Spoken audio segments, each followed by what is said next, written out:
Tension and suspense are things that are hard to do in a video game. You have to keep the player engaged somehow, which makes it much harder to lull them into a false sense of security, a necessity in particular of the horror genre. In horror games, you always know as a player that the game always has to give you something to do, which means the scares are going to be coming hot and heavy. You're always expecting a monster to come jumping out of a closet. But what if a game didn't try to do that? What if the game just didn't throw monsters at the screen as a way of making the player tense, nervous of what might pop out around the corner? That's the core proposal of the game I'm looking at today, Paratopic. This is a short indie game, only about 40 or 50 minutes, but in that time, the game does more with suspense than I've seen in just about any other. Paratopic works hard to engage you in the mundanity of the world, as well as that world's inherent disturbing undercurrent. There's a surrealism to the game's world that you see often in Lynchian works, and that means the entire game feels inherently creepy all the time.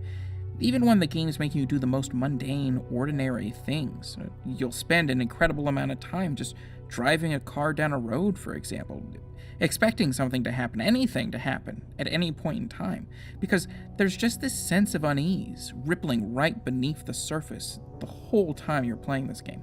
Realistically, the game sets up stuff at its start that it takes a very long time to pay off. And so you're sitting there, playing the game, and expecting everything to go south at any moment. And the longer that the game keeps you waiting for that moment, the more stressed out you get, the more you simultaneously crave and dread that payoff. What Paratopic does is show that a game can keep the player in suspense for a really long time without sacrificing engagement. Simply by making the player do almost anything, it keeps you engaged and attentive, just waiting. And it means that when that payoff finally does happen, it is this incredible release of tension that I've never seen before. I honestly think Paratopic represents a different kind of horror game than we've seen in the past. I'm not going to say it's superior. I imagine that's a subjective judgment, but I can see this evolving into another type of horror game. And the genre is quite wanting for a little bit of variety. The game's art style is also very interesting. It's one of the first early heralds of the arrival of PS1 era graphics as a purposeful choice. The warped polygons and glitchy textures are reminiscent of horror games of the time, like Silent Hill.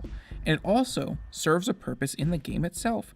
Those messed up looking characters and environments purposefully obscure what's happening in the world around you, and serve to mask the true horror in a way that used to be purely incidental in PS1 horror games, but has now become an artistic direction, and I think a very smart one.